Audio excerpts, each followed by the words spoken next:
Good morning, dear friends. Welcome to all to your own channel, Presti, the Ray of Light. Actually, we are running a playlist in which we are going to discuss about the fundamentals of C++ programming and more specifically Turbo C++ IDE, right? जिसके अंदर हम लोगों ने 3 से 4 lecture ले लिए हैं, कैसे डाउनलोड करते हैं, इंस्टॉल, फिर बेसिक स्ट्रक्चर प्रोग्राम का, और फिर एक छोटा मोटा प्रोग्राम हमने और भी देखा है, ठीक है ना। In the last class we have discussed about the various types of operators. कितने तरह के ऑपरेटर्स हैं टर्बो सी प्लस उसमें और उनका क्लासिफिकेशन कैसे होता है वो सारा हमने देखा, राइट। और उसमें से हमने फर्स्ट कैटेगरी जो है वो अर्थमेटिक को आज हम डिस्कस करेंगे। उसके अंदर दोनों ही जो कैटेगरी हैं, वेदर इट इज़ यूनरी और बाइनरी, उसको टर्बो सी प्लस प्लस में प्रोग्राम के माध्यम से कैसे करेंगे उसको हम आज समझने की कोशिश करेंगे। Although in the last class I have given you some glimpse about the Visual Studio program, but because in the lab we will mainly work on Turbo C++, कुछ प्रॉब्लम थी तो आज उसको मैंने रेक्टिफाई करके आपके सामने लेकर के आया हूँ। तो आइए शुरुआत करते हैं।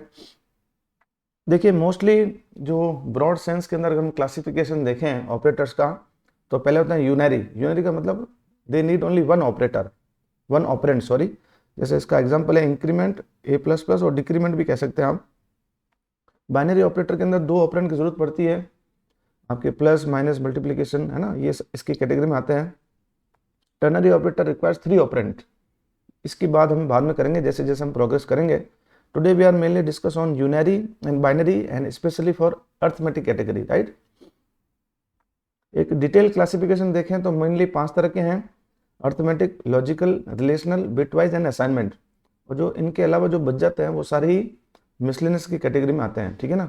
तो अब आज हम लोग केवल अर्थमेटिक ऑपरेटर की चर्चा करने वाले हैं, और उसके अंदर 2 कैटेगरी हैं आपकी, बाइनरी और यूनरी, ठीक है ना। सबसे पहले बात करते हैं कि अर्थमेटिक ऑपरेटर्स क्या होते हैं, right. These operators are mainly used to perform some mathematical operations on the operands. कितने ऑपरेंड्स? 2, क्योंकि ये 2 पे ही काम करते हैं, इनका नाम बाइनरी ऑपरेटर्स है ना। 2 पे काम करेंगे और 1 पे है तो यूनरी हो जाएंगे। बाइनरी के केस में आपके एडिशन, सब्ट्रैक्शन, मल्टीप्लिकेशन, डिवीजन और मॉडुलस, ये 5 तरह के हैं। और यूनरी के केस में 2 हैं, इंक्रीमेंट और डिक्रीमेंट। मतलब टोटल अर्थमेटिक के अंदर हम देखें तो 7 ऑपरेटर्स हमारे पास हैं, ठीक है ना। 5 तो हैं बाइनरी वाले और 2 हैं यूनरी वाले, राइट। इनका एक बार फंक्शन देखने के बाद में सीधा मैं प्रोग्राम के ऊपर ले जाऊंगा, और मुश्किल से 10 मिनट की क्लास रहेगी, बट आपको चीज़ें समझ में आ जाएगी। देखिए, प्लस माइनस मल्टीप्लिकेशन, डिवीजन और मॉडुलस, ये 5 होते हैं बाइनरी कैटेगरी के, और प्लस प्लस और माइनस माइनस ये हैं दोनों यूनरी। ये मुझे बताने की आवश्यकता आई थिंक जरूरत नहीं है। Addition of 2 operand, subtraction of 2 operand, multiplication of 2 operand, division of 2 operand, और मॉडुलस ऑपरेटर या मॉडुला भी कह देते हैं इसको, ठीक है ना।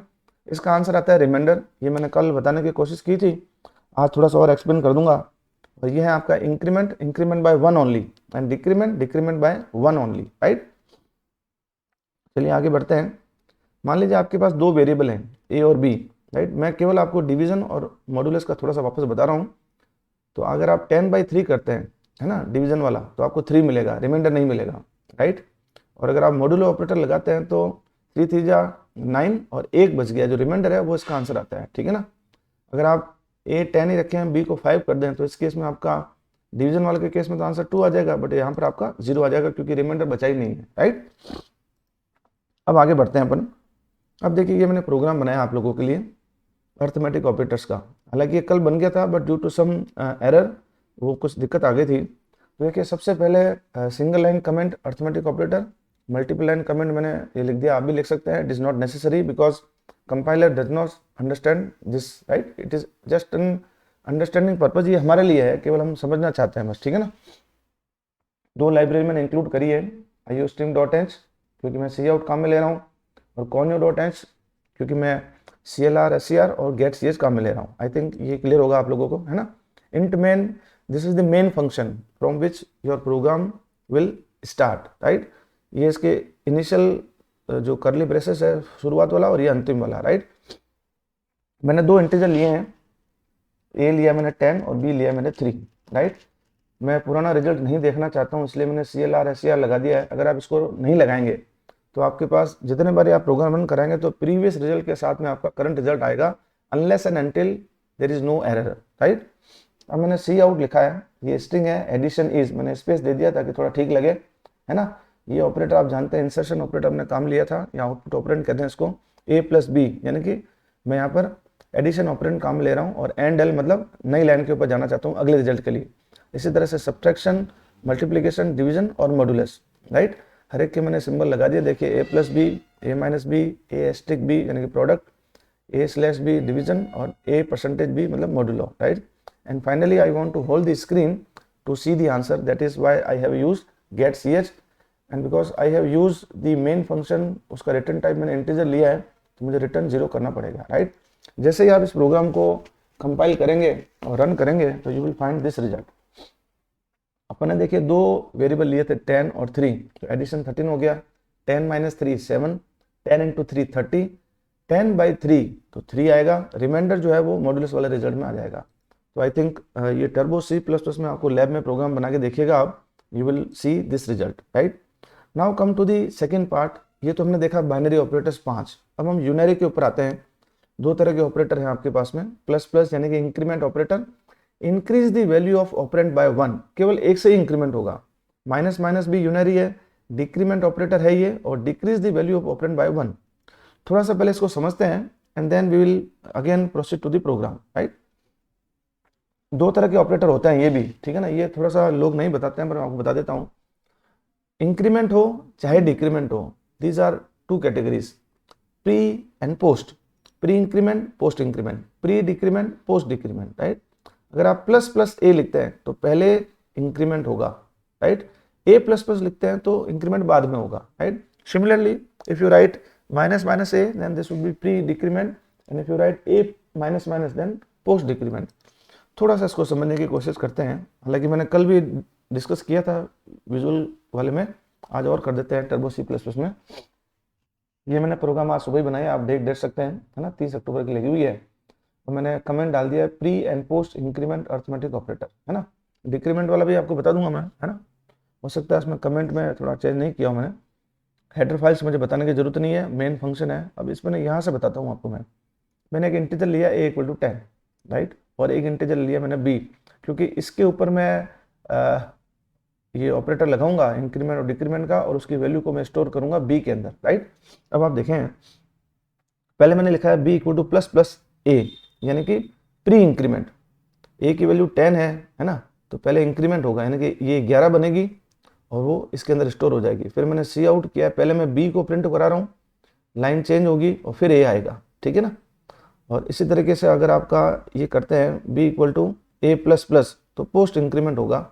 इसका रिजल्ट देखेंगे अपन, पहले सी आउट में पहले b आएगा, लाइन चेंज होगी और फिर a आएगा, यानी कि b के अंदर जो वैल्यू है पहले वाली 11 वही रहेगी, इंक्रीमेंट बाद में होगा तो a की वैल्यू चेंज हो जाएगी, ठीक है ना। तो इसका रिजल्ट क्या आएगा, देखिए a 10 है ना, तो ये आपका प्लस प्लस a यानी कि प्री इंक्रीमेंट, पहले इंक्रीमेंट होगा 11 बनेगा और वो 11 इसमें जाएगा, तो इस लाइन का तो रिजल्ट आपके पास आ जाएगा, b भी 11 रहेगा, a भी 11 रहेगा, राइट। यहाँ पर आप लिख रहे हैं b = a++, तो इंक्रीमेंट बाद में होगा, लेकिन b के अंदर तो वैल्यू पहले की जो है वही आएगी, ठीक है ना। तो b के अंदर तो 11 ही आएगा, है ना, जबकि a के अंदर क्या आ जाएगा, 12 आ जाएगा। तो let us see the result.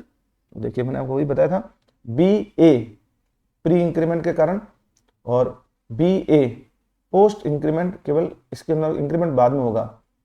Pre increment में पहले इंक्रीमेंट होता है, फिर वैल्यू अपडेट होकर के दूसरे वेरिएबल में स्टोर होगी। पोस्ट में क्योंकि इंक्रीमेंट बाद में हो रहा है तो पहले वाली वैल्यू के ऊपर कोई चेंज नहीं आएगा, right. I think this point is clear. Now next program मैंने बनाया प्री एंड पोस्ट डिक्रीमेंट, ये भी मैंने आज ही बनाया है, ठीक है ना, कुछ भी चेंज मैंने नहीं किया है, सारे कोड वही है बिल्कुल, प्लस प्लस की जगह मैंने माइनस माइनस कर दिया है, ठीक है ना। b = -a और यहाँ पर b = a-। Pre decrement, post decrement, ठीक है ना। ये 10 है, पहले डिक्रीमेंट होगा, यानी कि 10 का पहले 1 से डिक्रीमेंट होगा 9, तो b के अंदर भी 9 और a के अंदर भी 9। I think it is clear point, है ना।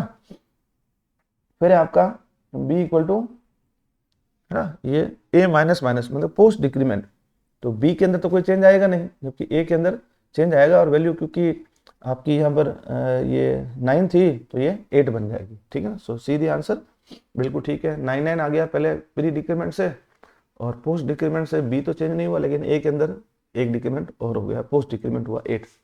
तो आई थिंक ये जो अर्थमेटिक ऑपरेटर्स हैं 7 तरह के, 5 तो हैं आपके बाइनरी और 2 हैं यूनरी, है ना। ये सारे ही का क्या मतलब है और इनको हम कैसे प्रोग्राम में यूज़ करेंगे with the help of program and then result, I think इससे अच्छा बढ़िया मेथड हो नहीं सकता है।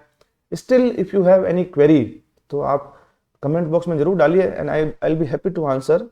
सो अगर आपको ये क्लास अच्छी लगी हो तो उसको लाइक और शेयर जरूर करिएगा, क्योंकि जब भी आप क्लास देखें तो आपका लाइक और आपका कमेंट ही बेसिकली आपका एक वो चीज़ है जो हमको एक मोटिवेशन देता है और हमको इम्प्रूवमेंट करने के लिए आगे और अवसर प्रदान करता है। सो इन्हीं शुभकामनाओं के साथ आप सभी का धन्यवाद। जय हिंद।